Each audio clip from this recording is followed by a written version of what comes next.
como estamos de pie, a buscar la lectura bíblica que se encuentra en Salmos 119, 105. Amén. Salmos 119, 105. Y la palabra de Dios se lee en el nombre del Padre, del Hijo y del Espíritu Santo. Lámpara es a mis pies tu palabra y lumbrera a mi camino. Amén. Oremos. Querido Dios, te damos gracias por la luz, por la lámpara, Señor, que es la palabra de Dios, la Biblia, Señor. Nos lleva a Cristo, porque Cristo es la luz también, Señor. Ayúdanos, Señor, a comprometernos diariamente a leerla. Ayúdanos, Señor, a ser fieles a ti. Ayúdanos, Padre, a buscarte en espíritu y en verdad. Y todo te lo pedimos por los méritos que hay en Cristo Jesús. Amén. Amén. Bueno, el tema para la mañana de hoy es la luz mayor, que es la Biblia, ¿verdad? Hoy también los invito a ir a Juan 1 del 1 al 3, que nos dice que en el principio era el Verbo, y el Verbo estaba con Dios, y el Verbo era Dios. Y todas las cosas fueron hechas por Él. Y sin Él, nada de lo que ha sido hecho fue hecho. Pero el verso 14 nos dice, y ese Verbo se hizo carne y habitó entre nosotros. Y vimos su gloria, gloria como del unigénito del Padre, lleno de gracia y de verdad. Y en ese mismo capítulo 1, hermanos, nos dice Juan, en los versos 9 y 10, que aquella palabra, o sea, el Verbo, aquella palabra, era la luz verdadera que alumbra a todo hombre que viene a este mundo. En el mundo estaba, y el mundo fue hecho por Él, y el mundo no le conoció. A los suyos vino y los suyos no les recibieron. Mas a todos los que les recibieron les dio potestad de ser hijos de Dios, a los que creen en su nombre. Hoy, hermanos, amén, gloria a Dios, hoy estaremos viendo algunos beneficios de la luz mayor. Y también veremos cómo hombres y mujeres han sido reflectores de esa luz.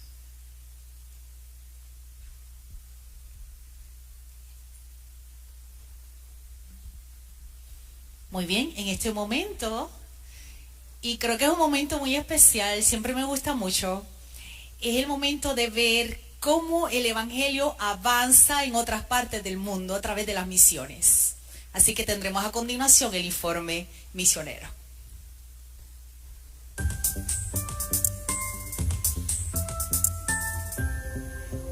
Bienvenidos a la historia del relato misionero para el sábado 11 de mayo del 2024, titulado Dios es real. Cuando Sonia terminó la secundaria, lo que más deseaba era estudiar medicina en una prestigiosa universidad. Sin embargo, para poder matricularse en esa universidad tendría que pagar un generoso soborno. Hoy en día, los sobornos no son necesarios para entrar en los centros de enseñanza en Uzbekistán, el país natal de Sonia. Pero la vida era diferente cuando Sonia se preparaba para ir a la universidad. Sonia le contó a su padre su deseo de estudiar medicina e inmediatamente él declaró: no voy a pagar un soborno. No obstante, Sonia llenó los formularios de solicitud de la universidad esperando lo mejor. Cuando se acercaba su graduación de secundaria, compartió su sueño con familiares, amigos y profesores. Todos parecían hacerle la misma pregunta: ¿Ya conseguiste el dinero para el soborno? Sonia empezó a preocuparse. Sabía que papá ya había tomado una decisión. Además, no tenía dinero y no estaba haciendo ningún esfuerzo por pedirlo prestado a parientes o amigos. Solo oraba para que Dios le ayudara a estudiar medicina. Su mamá, que trabajaba como maestra de escuela, también estaba orando. Sonia no estaba segura de qué pensar. Había asistido con sus padres a una iglesia adventista del séptimo día desde que era pequeña, pero no estaba convencida de que Dios fuera real. Bastaba con solo orar y esperar. Su mamá tuvo una idea. Tienes que prepararte para el examen de admisión a la universidad y seguiremos orando, le dijo. Sonia se sorprendió. Su mamá parecía estar insinuando que las oraciones debían combinarse con algún esfuerzo de su parte. Así que empezó a estudiar. A pesar de que la fecha del examen aún no estaba programada, cuando entregó los formularios de solicitud de vacante, se enteró de que todavía no se había fijado la fecha. Te llamaremos, le dijo un administrador de la universidad. Sonia terminó la secundaria y siguió estudiando para el examen de acceso a la universidad. Pasó un mes, pasaron 2 meses, los padres de Sonia continuaban orando mientras ella se mantenía estudiando. Nadie llamó de la universidad. Finalmente, casi al final del verano, Sonia llamó a la universidad para preguntar por la fecha. Tienes que venir para que hablemos de ello en la universidad, le dijo la persona que respondió la llamada. Sonia y su madre llegaron a la universidad a las 10 de la mañana. Un guardia las detuvo en la puerta principal. Todos los exámenes de ingreso han terminado, dijo. Sonia se quedó estupefacta. Luego se indignó. Había entregado la solicitud a tiempo, pero nadie la había llamado para darle la fecha prometida. Sentía que había desperdiciado todo el verano estudiando para el examen de ingreso. La madre percibió la angustia de Sonia. ¿Ha publicado la universidad los resultados de los exámenes de ingreso?, le preguntó la madre al guardia. Sí, respondió él. Vaya allí y podrá ver la lista de los estudiantes que han sido aceptados. La madre se acercó a mirar y Sonia la siguió de cerca. Al mirar la lista, Sonia vio de repente su nombre. Mira, exclamó, me han aceptado, de los muchos estudiantes que se habían postulado. Ella había sido aceptada sin soborno, sin ni siquiera tener que presentar un examen de ingreso. Todas sus dudas sobre Dios desaparecieron de inmediato. Antes de empezar la universidad, Sonia entregó su corazón a Jesús por medio del bautismo. Esta experiencia me enseñó que Dios es real, dijo. Pero ese no fue el final de la historia. Cuando empezaron las clases, los compañeros le preguntaron a Sonia cuánto había tenido que pagar de más para entrar a la universidad. Nada, respondió ella. Ni siquiera tuve que hacer el examen de ingreso. Entonces, ¿cómo acabaste siendo estudiante aquí?, le preguntaron asombrados. Tengo un contacto, respondió ella. Más tarde, a medida que los alumnos se iban conociendo mejor, se enteraron de que el contacto de Sonia era Dios. Varios desearon saber más sobre sus creencias, así que Sonia formó un grupo de estudio de la Biblia. 3 compañeras entregaron su corazón a Jesús y se bautizaron. Hoy, Sonia busca cada día oportunidades para compartir su fe. Dios es real, afirma. Parte de la ofrenda del 13º sábado de este trimestre ayudará a abrir la primera escuela primaria adventista del 7º día en Tashkent, Uzbekistán. Gracias por planificar una ofrenda generosa para el 29 de junio. Bendiciones. Amén. Nuestras ofrendas son importantes, ¿verdad?, para poder ayudar a las misiones. Así que el Señor nos ayude, ¿verdad?, a que siempre seamos generosos con las ofrendas. El primer beneficio, la palabra de Dios tiene infinitos beneficios. No los podemos enumerar. Yo solamente voy a enumerar 7. en la mañana de hoy, si el tiempo no está, ¿verdad? Pero realmente los beneficios de la palabra de Dios son infinitos. Y ya vimos el primer beneficio, que es que nos saca de las tinieblas para llevarnos a la luz admirable, que es Cristo, ¿verdad? El segundo beneficio que tengo aquí para el día de hoy es que la palabra de Dios nos muestra el camino hacia la vida eterna. Juan 5:39 nos dice: escudriñad las escrituras, porque a vosotros os parece que ellas son las que dan testimonio de mí. Sin embargo, el 40, Jesús nos dice: mas no queréis venir a mí para que tengáis vida. ¿Y por qué debemos ir a Cristo? En Juan 14:6, Jesús dijo: yo soy el camino y la verdad y la vida. Nadie viene al Padre sino por mí. Solo a través de Cristo llegamos al Padre, y solo a través de Él heredaremos la vida eterna. Otro beneficio de la palabra de Dios es que a través de la palabra podemos tener una relación íntima con el Hijo de Dios, con Cristo, para que el Espíritu Santo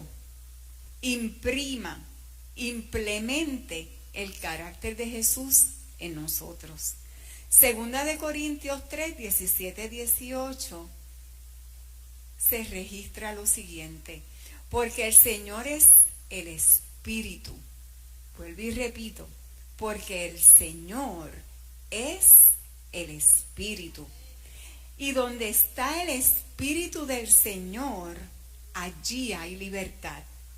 Por tanto, mirando cara a cara descubierta como en un espejo la gloria de Dios, somos transformados de gloria en gloria en la misma imagen como por el Espíritu del Señor.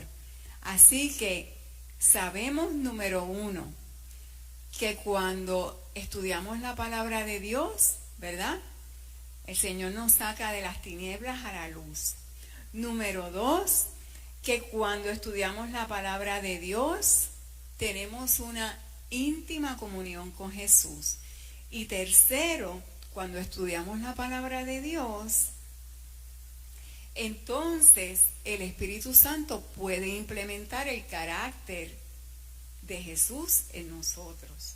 Otro beneficio de la palabra de Dios es que podemos conocer la ley de Dios, que es el trasunto de su carácter.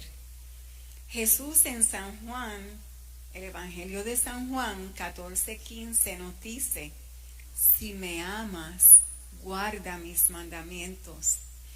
Conocer su carácter es una bendición de muy pocos, y entenderlo también es una bendición de muy pocos, y vivirlo aún más. Hoy en día hay 8 billones de seres humanos en el planeta Tierra y solo 200 millones de adventistas del séptimo día.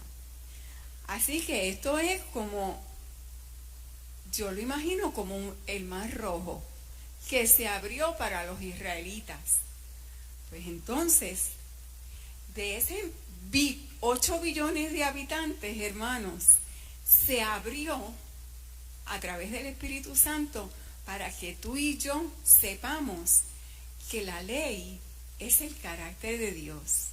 Y eso es una bendición que no lo podemos ni explicar, que debemos de estar gozosos y agradecidos que no somos parte de ese pueblo, ¿verdad?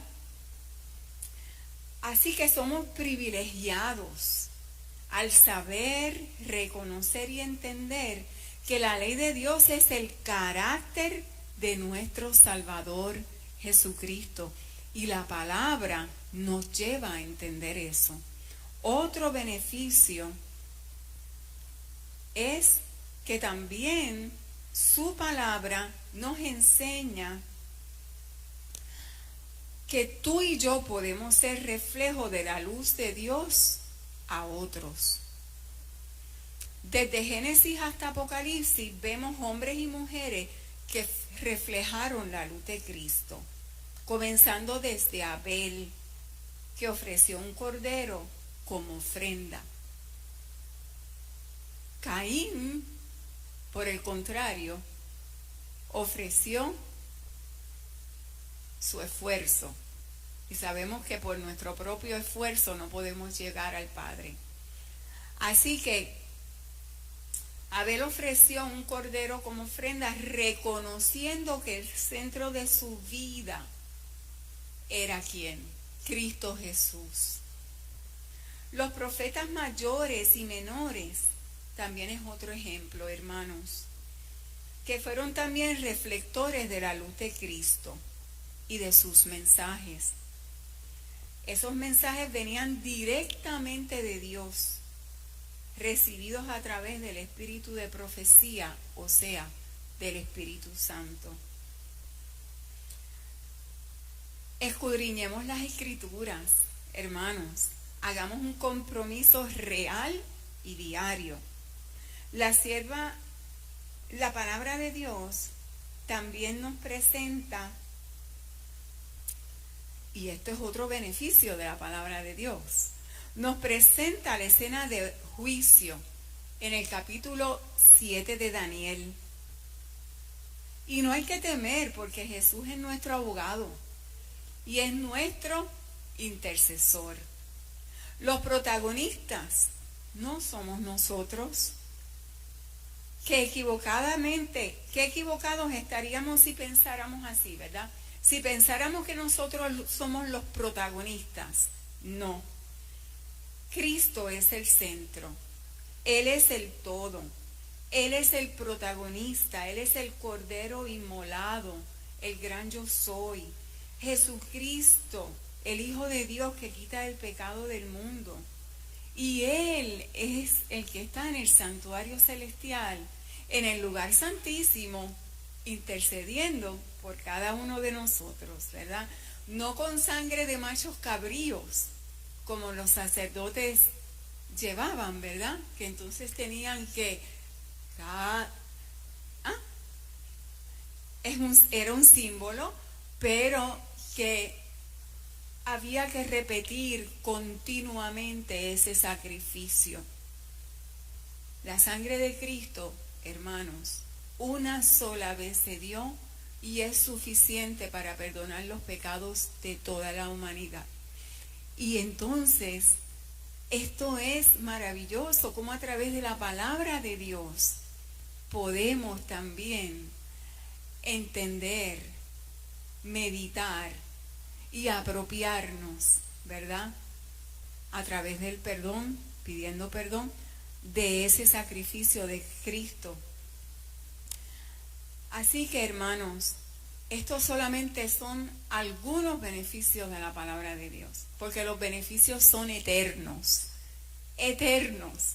Podríamos hablar de que la palabra de Dios nos ayuda a manejar nuestro dinero.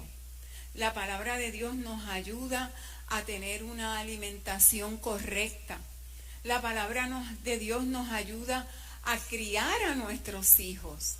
Así que imagínense, son eternas las bendiciones que recibimos de la palabra de Dios, hermanos. Y como les había dicho en la introducción, hoy estaremos también viendo algunos beneficios, no solo de la palabra de Dios, sino algunos beneficios de algunos hombres y mujeres que han sido reflectores de esa luz. Ya vimos a Abel, ¿verdad? Y quería compartir con ustedes algo bien importante que dice la sierva de Dios. Si me permiten unos segundos para buscarlo. En el libro Testimonios para la Iglesia, tomo 9. La sierva de Dios, hermano, fue inspirada por el Espíritu Santo, ¿verdad? Y vimos que también los profetas menores y mayores fueron inspirados por el Espíritu Santo. Y nosotros nos apropiamos de todos esos consejos que la palabra de Dios nos da a través de Isaías, que vio el cordero inmolado, a través de Ezequiel, que vio el lugar santísimo, ¿verdad? Pero también la sierva de Dios, eso es otro beneficio, ella también vio a Jesús pasar del lugar santo al lugar santísimo, porque a Dios le plació darle a ella el espíritu de profecía. Y quiero leer de uno de sus escritos. Esto se encuentra en Testimonios para la Iglesia, tomo 9, en la página 239. Y se lo voy a dejar como de asignación por la situación del tiempo, pero les voy a leer. Dice así: el 5º capítulo de Apocalipsis debe estudiarse detenidamente. Es de la mayor importancia para los que han de desempeñar una parte en la obra de Dios en los últimos días. Algunos están engañados, no se percatan de lo que está por suceder en la tierra. Son víctimas de un error fatal los que se han dejado confundir en lo que concierne a la naturaleza del pecado. Así que ella nos insta a que leamos el 5º capítulo del Apocalipsis y termina diciendo: a menos que hagan un cambio decisivo, serán hallados faltos cuando Dios pronuncie sus sentencias sobre los hijos de los hombres, habiendo transgredido la ley y quebrantado el pacto eterno, recibirán un galardón correspondiente a sus obras. Así que es bien importante que estudiemos el 5º capítulo del Apocalipsis, pero termino con esto, hermanos. ¿Estamos listos? ¿Estamos listos para la venida del Señor?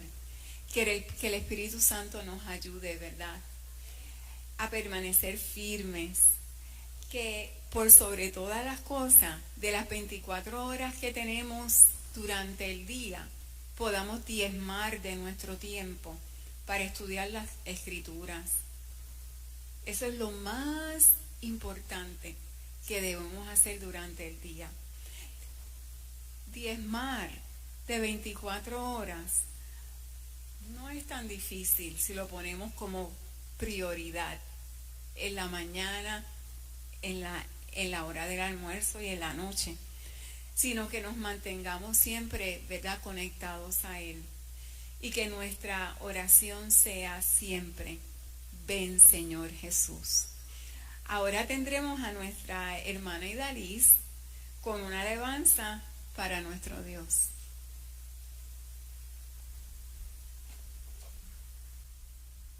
Dios te bendiga. Dios les bendiga a todos. Bendiciones, feliz sábado.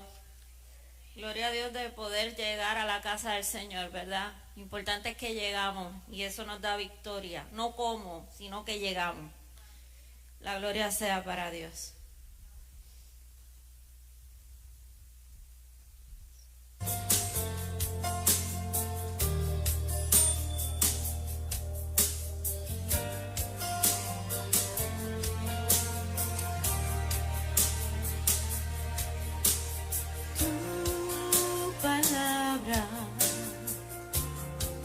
Es como aceite sobre mis heridas,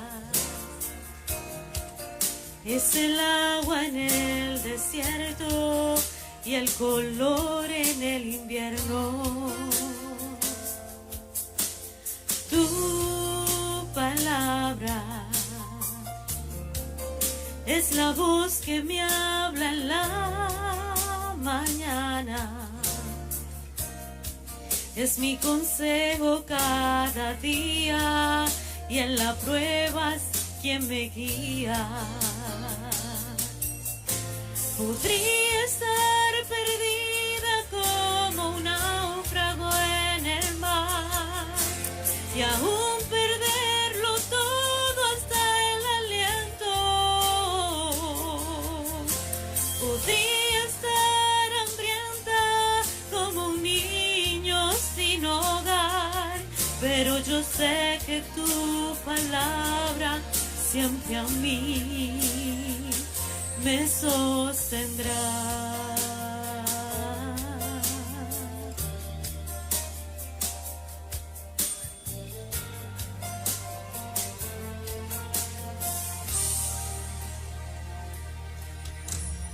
Tu palabra es como dulce miel para mis labios. Es la perfecta melodía que me deleita cada día. Tu palabra es mi refugio en medio de las pruebas.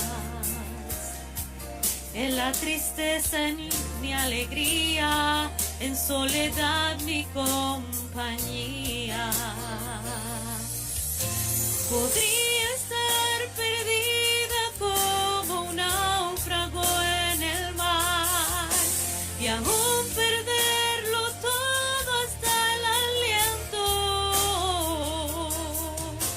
Podría estar hambrienta como un niño sin hogar, pero yo sé que tu palabra siempre a mí. Podría estar perdida como un náufrago en el mar y aún perderlo todo hasta el aliento. Podría estar hambrienta como un niño sin hogar, pero yo sé que tu palabra siempre a mí. Pero yo sé que tu palabra siempre a mí. Pero yo sé que tu palabra siempre a mí me sostendrá.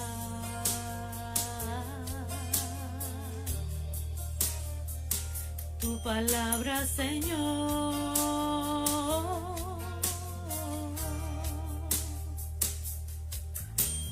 tu palabra,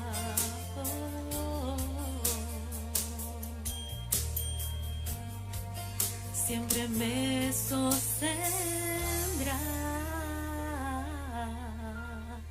Amén.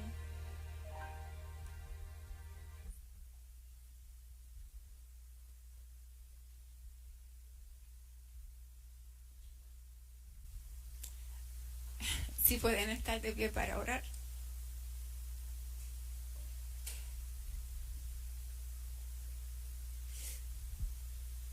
Te damos gracias, Señor. Gracias, Padre, porque tú has dejado el instrumento más hermoso, Señor, para que podamos encontrar a tu Hijo Jesús. Perdónanos, Señor, cuando por los afanes de la vida tomamos muy poco tiempo para estudiar tu palabra. Ayúdanos a diezmar de nuestro tiempo.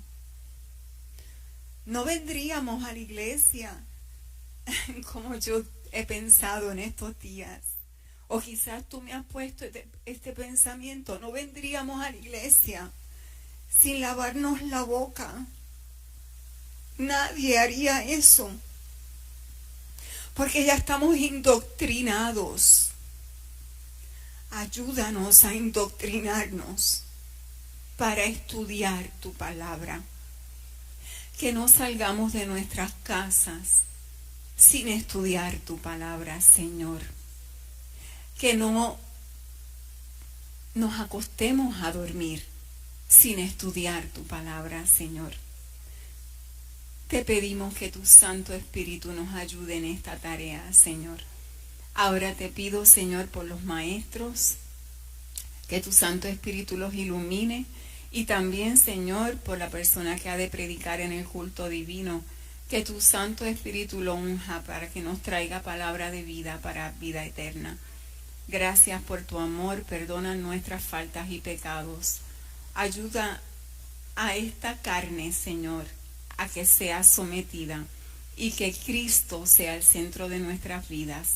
Te lo pedimos todo en el nombre de Jesús. Amén.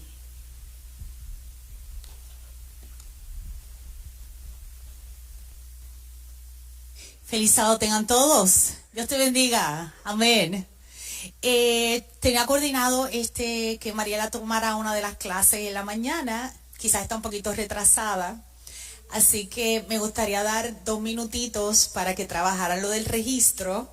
Y entonces comenzamos con la discusión de la lección de esta semana. Va a ser por clases. Ay, los jóvenes van a estar con Yesenia en la terraza atrás, o van a estar aquí. Aquí dentro del templo. Excelente, muy bien. Muchas gracias.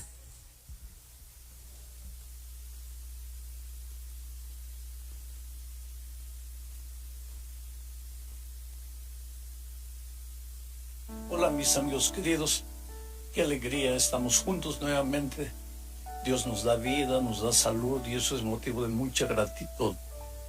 La pregunta que voy a responder hoy, antes de considerar la lección de la escuela sabática, es generalmente pregunta que los jóvenes hacen.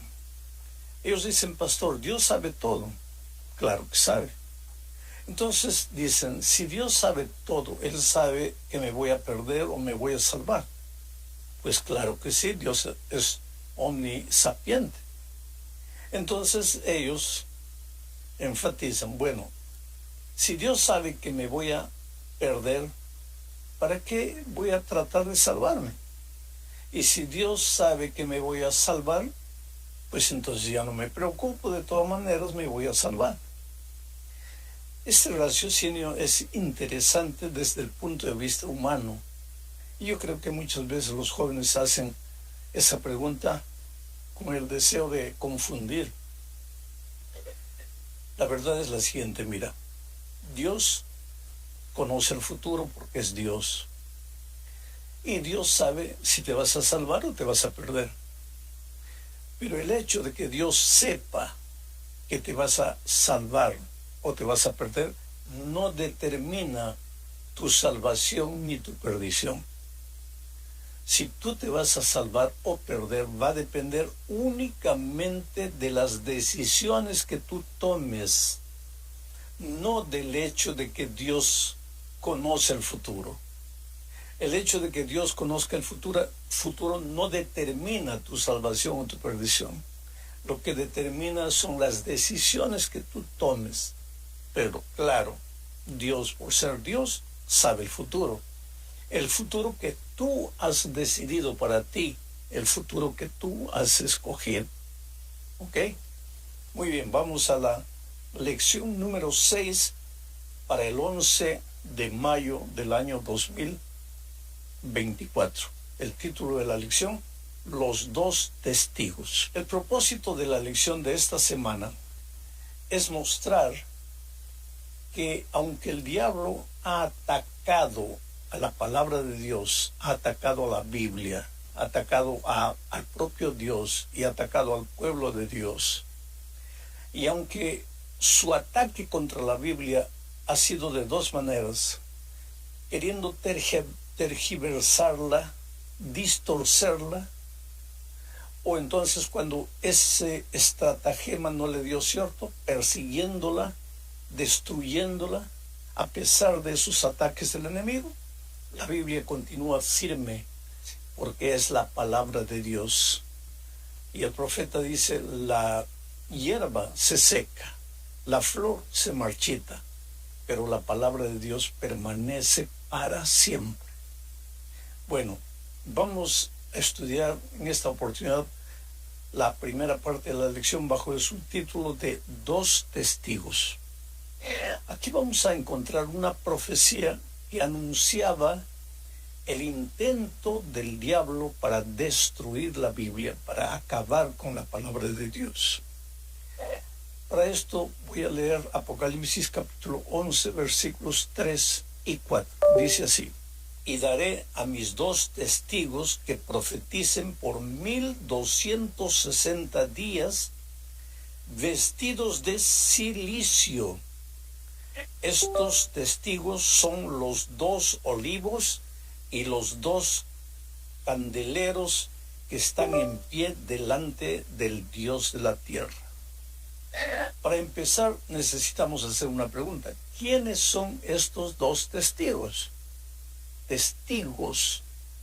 Entonces leamos las propias palabras del Señor Jesucristo en Juan 5:39. Él le dijo a los discípulos lo siguiente: escudriñad las Escrituras, porque a vosotros os parece que en ellas, en las Escrituras, tenéis la vida eterna, y ellas, las Escrituras, son las que dan testimonio de mí. La Biblia da testimonio del Señor Jesucristo. Entonces la Biblia es el testigo del Señor Jesucristo, el que da testimonio de Jesucristo. Pero aquí la profecía que leímos de Apocalipsis habla de dos testigos. Y naturalmente aquí se refiere al Antiguo Testamento como el primer testigo y al Nuevo Testamento como el segundo testigo. Mas aquí el texto no habla solo de dos testigos. Dice que esos dos testigos son los dos ramos de olivo. ¿Y a qué se refiere esto? Se refiere a una otra profecía del Antiguo Testamento, del libro de Zacarías. Voy a leer el texto. Zacarías capítulo 4, versículos 12 al 14. Dice así: hablé aún de nuevo y le dije: ¿qué significan las dos ramas de olivo que por medio de dos tubos de oro vierten de sí aceite como oro? Y me respondió diciendo: ¿no sabes qué es esto? Y dije: Señor mío, no. Y él dijo: estos son los dos ungidos que están delante del Señor de toda la tierra. Los dos testigos, los dos ungidos, el Antiguo y el Nuevo Testamento. Bueno, ¿y el candelero? ¿A qué se refiere? Vamos a leer Segunda de Pedro 1:19. Dice así: y así tenemos la palabra profética más segura. Está hablando de la Biblia, de las Escrituras. Así tenemos la palabra profética más segura, a la cual hacéis bien en prestar atención como a una lámpara que brilla en el lugar oscuro, hasta que el día despunte y el lucero de la mañana aparezca en vuestros corazones. El candelero, la lámpara, también es la palabra de Dios. ¿Y por qué en Apocalipsis dice que son dos lámparas, Antiguo y Nuevo Testamento? ¿Recuerdas que David en el Salmo 119, 105 dice: lámpara es a mis pies tu palabra? Oh, querido, la Biblia, Antiguo y Nuevo Testamento, son los testigos, son las dos ramas de olivo, son los dos candeleros. Es la lámpara que alumbra para no tropezar. Ahora, la profecía que leímos de Apocalipsis dice que estos dos testigos, las dos lámparas, la palabra de Dios, la antorcha, profetizaron vestidos de cilicio, o sea, con dificultad. Tuvieron mucho problema para cumplir su misión durante 1260 años. Vamos ahora a la segunda parte. Aquí se empieza a hablar de periodos proféticos. Y aquí vamos a ver lo que sucedió con estos dos testigos a lo largo de la historia. Apocalipsis 11:3. Mira lo que dice: y daré a mis dos testigos que profeticen por 1260 días vestido de silicio. Vestido de silicio, con dificultades, con problemas. Los testigos no podían cumplir su misión. Había muchos problemas, mucha presión. Durante 1260 días. ¿A qué se refiere esto? Querido, ya dijimos la lección de la semana pasada, que en profecía un día simboliza un año.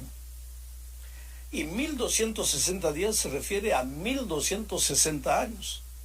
Y la semana pasada también vimos que esta profecía se repite de 3 maneras en la Biblia. Como 1260 años, como 42 meses y como tiempo y tiempos y la mitad de un tiempo.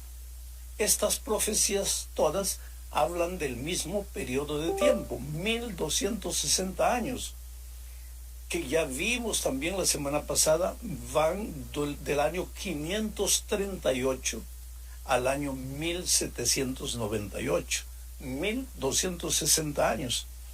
El periodo del oscurantismo, el periodo en que la propia iglesia que se llamaba cristiana, o que se hacía llamar cristiana, o que quería que la llamasen cristiana, persiguió a todo aquel que estudiaba la Biblia y escondió la Biblia bajo el argumento de que el pueblo no podría entender la Biblia y que los únicos que podían entender la Biblia eran los líderes de la iglesia.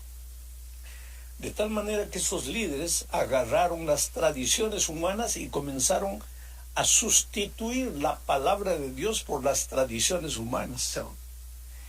Esa persecución empezó al año 538 y terminó en 1798, cuando esta iglesia perdió poder, perdió fuerza, cuando el general Berthier prendió al líder religioso y lo llevó cautivo.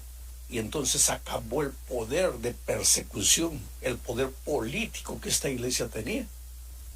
Pero lo interesante y lo impresionante es que todo esto estaba profetizado.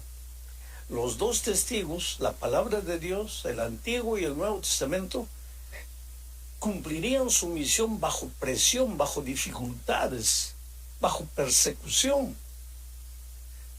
Pero sigue diciendo más la profecía, y voy a leer, estamos entrando ahora a la tercera parte. Los 2 testigos son asesinados.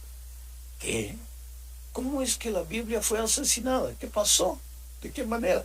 Vamos a leer lo que dice Apocalipsis capítulo 11, versículos 7, 8 y 9. Mira, voy a leer. Cuando hayan acabado su testimonio, la bestia que sube del abismo hará guerra contra ellos y los vencerá y los matará. Naturalmente, esta bestia que sube del abismo, en el fondo, por tras de todo, es el enemigo. Esta bestia que sube del abismo es un poder religioso, político, pero por tras de todo está el diablo, que quiere acabar con la palabra de Dios. Leo de nuevo el texto. Cuando haya acabado su testimonio, la palabra de Dios, la bestia que sube del abismo hará guerra contra ellos, contra los que estudian la palabra de Dios, contra los 2 testigos, y los vencerá y los matará. Matará a los testigos. Y sus cadáveres estarán en la plaza de la gran ciudad, que en sentido espiritual se llama Sodoma y Egipto, donde también nuestro Señor fue crucificado. Y los de los pueblos, tribus, lenguas y naciones verán sus cadáveres por 3 días y medio y no permitirán que sean sepultados. Qué extraña profecía. Pero si revisamos la historia, la profecía es el anuncio de la historia, y la historia explica la profecía. Porque aquí dice que el enemigo se levantará, porque durante 1260 años trató de destruirla y no pudo. Ahora se levanta con furia y la profecía dice que mata a los dos testigos. Y si nosotros pensamos bien en la historia, vamos a ver que aquí se refiere al poder político francés, que declaró oficialmente acabada la palabra de Dios. Y la profecía simboliza al poder francés durante la Revolución Francesa como Sodoma y Egipto. ¿Qué hizo Faraón de Egipto cuando Moisés quería libertar al pueblo de Israel y le dijo que había venido en nombre de Dios? ¿Cuál fue la pregunta de Faraón? ¿Qué Dios? Yo no reconozco a ningún Dios. Yo no tengo ningún Dios. Para mí no hay Dios. Lo mismo sucedió con los franceses en la Revolución Francesa. ¿De qué Dios me hablan? No existe Dios. Y si no existe Dios, este libro no puede ser la palabra de Dios. ¿Sabes qué? Francia decretó banir completamente la palabra de Dios, quemar en plaza pública miles y miles de ejemplares de la Biblia. Hicieron una procesión por las calles de Francia a la diosa de la razón, bajo el argumento de que la palabra de Dios atentaba contra la razón y que no había más lugar para religión, para creer en Dios, para palabra de Dios, y que la razón debería ser idolatrada como si fuera una diosa. Y hay una cosa interesante: el 26 de noviembre del año 1793 se decretó en París la abolición de la religión y de la Biblia. En 1793, el 26 de noviembre. Pero sucede que 3 años y medio después, el 17 de junio del año 1797, cuando el gobierno francés eliminó esas leyes restrictivas de la religión. Y la profecía decía que la palabra de Dios estaría como muerta durante 3 años y medio. 3 días y medio, que en profecías son 3 años y medio. Justamente el tiempo de estos 3 años en que Francia decretó prohibida la religión. Y al final, el 17 de junio de 1797, el propio Congreso de ellos acabó con esta ley y se permitió de nuevo la religión. La profecía se cumplió al pie de la letra. Vamos a la cuarta parte de este estudio. Los 2 testigos resucitan. Leo ahora Apocalipsis 11:11. Pero después de 3 días y medio, entró en ellos el espíritu de vida enviado por Dios, y se levantaron sobre sus pies los 2 testigos, ¿no? Y cayó gran temor sobre los que los vieron. Es interesante que después de ese periodo, querido, la Biblia comenzó a publicarse en diferentes lugares. William Carey, un misionero, viajó a la India y tradujo la Biblia para diferentes dialectos de la India. En cierta ocasión, el incrédulo Voltaire, francés, dijo con arrogancia lo que les voy a leer y que está apareciendo ahí en la pantalla. Él dijo: estoy cansado de oír de continuo que 12 hombres establecieron la religión cristiana. Yo he de probar que un solo hombre basta para destruirla. Eso es lo que dijo Voltaire. Pero sabes, a su muerte, la casa que Voltaire tenía en Ginebra, porque él tenía 2 casas, una en Francia y otra en Ginebra, en Suiza, la casa de él en Ginebra fue comprada por la Sociedad Bíblica y fue usada como depósitos de Biblias, de miles de Biblias, para ser exportadas a otros países. Ese hombre que dijo que si 12 hombres fundaron la religión cristiana, yo voy a probar que yo solito voy a acabar con todo. Ese hombre, la casa de él, a la muerte de él, sirvió como depósito de Biblias. Porque La profecía decía que los dos testigos iban a resucitar más vivificados. Y queridos, hoy la Biblia se ha esparcido por el mundo entero. La Biblia es el libro más traducido al mayor número de idiomas y dialectos del mundo. No hay ningún libro que se acerque siquiera a la cantidad de idiomas y dialectos a los que la Biblia fue traducida. Hoy Dios tiene un pueblo en esta tierra para proclamar la Biblia. Mira, en el gran conflicto entre Cristo y Satanás, el diablo trató de incluir las tradiciones humanas en la palabra de Dios para lentamente sacar la palabra de Dios y quedarse con las tradiciones humanas. Pero hubo un remanente fiel que siempre se permaneció fiel a lo que Dios decía en su palabra. Cuando el diablo no pudo usar la seducción para engañar, entonces usó la fuerza.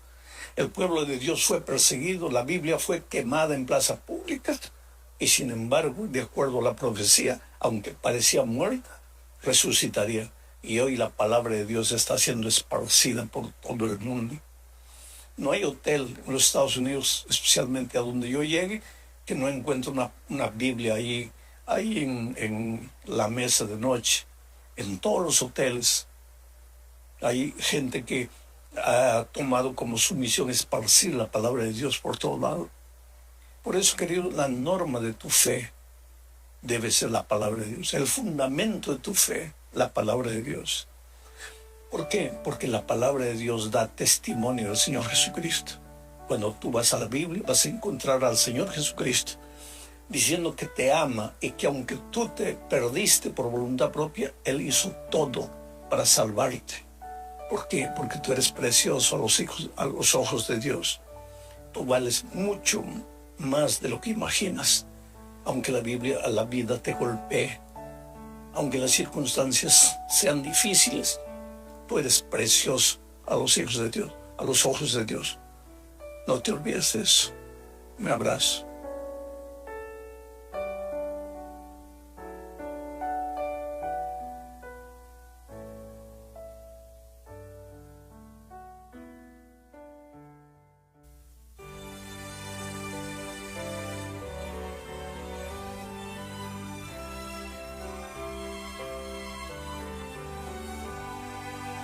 Dadme la Biblia, reluciente estrella, norte del nauta en tormentoso mar.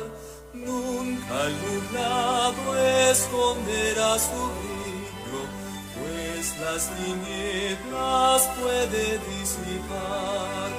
Dadme la Biblia, santa y clara nueva, luz del camino angosto y celestial, regla y promesa, ley y amor unidos, hasta que rompa el alma eterna.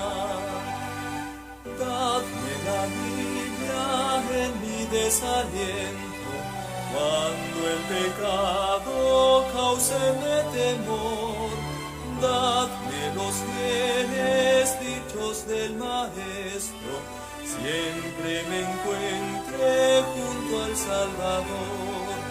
Dadme la Biblia, santa y clara nueva, luz del camino angosto y celestial, regla y promesa, ley y amor unidos, hasta que rompa el alma eterna.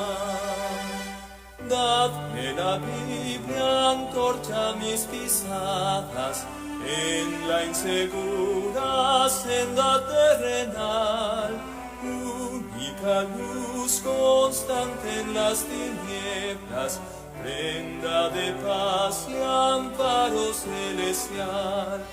Dadme la Biblia, santa y clara nueva, luz del camino angosto y celestial, regla y promesa, ley y amor unidos, hasta que rompa el alba eterna. Abre la Biblia, luz de vida eterna, junto al sepulcro su esplendor alzar. Sobre el Jordán destáquense las puertas, fulgidas de la angélica ciudad. Dadme la Biblia, santa y clara nueva, luz del camino angosto y celestial, regla y promesa, ley y amor unidos, hasta que rompa el alba eterna.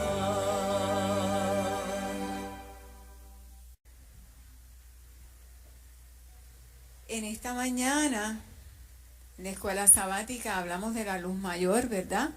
Que es la palabra de Dios.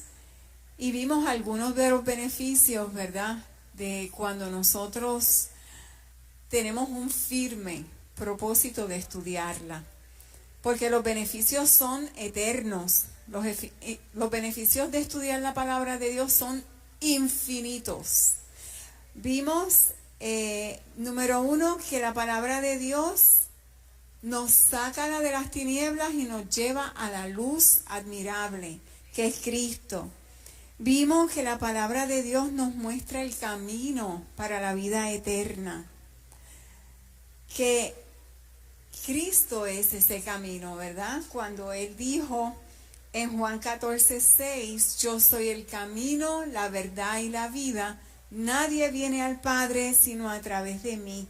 También a través de la palabra podemos tener una relación íntima con nuestro Salvador.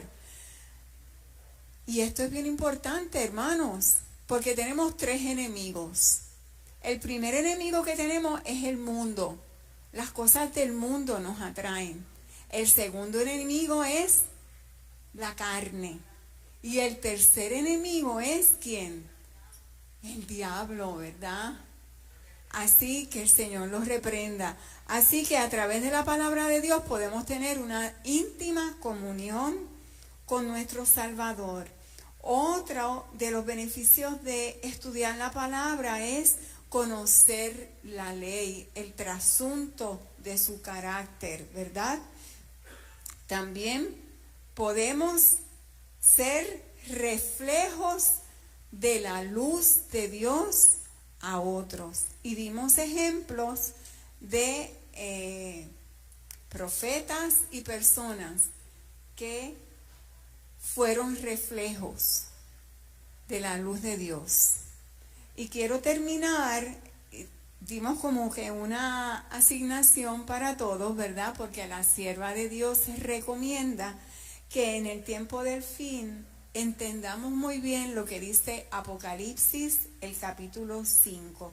Y quiero terminar leyendo Apocalipsis 5:12, que dice, hablando de los millones y millones de ángeles que hay en el cielo, decían a gran voz, el Cordero que fue inmolado es digno de tomar el poder, las riquezas, la sabiduría, la fortaleza, la honra, la gloria y la alabanza. Así que, hermanos, el centro de nuestra vida debe ser Cristo Jesús y su palabra. Los invito a estar de pie para terminar con una oración. Querido Dios, te damos gracias, Padre, por habernos traído aquí a tu casa de oración. Te pedimos, Señor, que nos bendigas con discernimiento, con sabiduría, Señor, con la fidelidad que tuvieron todos estos reformadores, Señor, para que en este tiempo no miremos ni a la diestra ni a siniestra, sino que miremos al centro. El centro eres tú, Cristo. Que así como Abel, sin tener la palabra en sus manos escrita, pero Abel fue guiado por la luz, por tu luz, Señor. Que nosotros podamos ser guiados por tu luz en todo momento. Perdona nuestros pecados y quédate aquí, Señor, a través de tu Santo Espíritu, hablándonos durante el culto divino. Te lo pedimos, Padre, en el nombre de Jesús. Amén.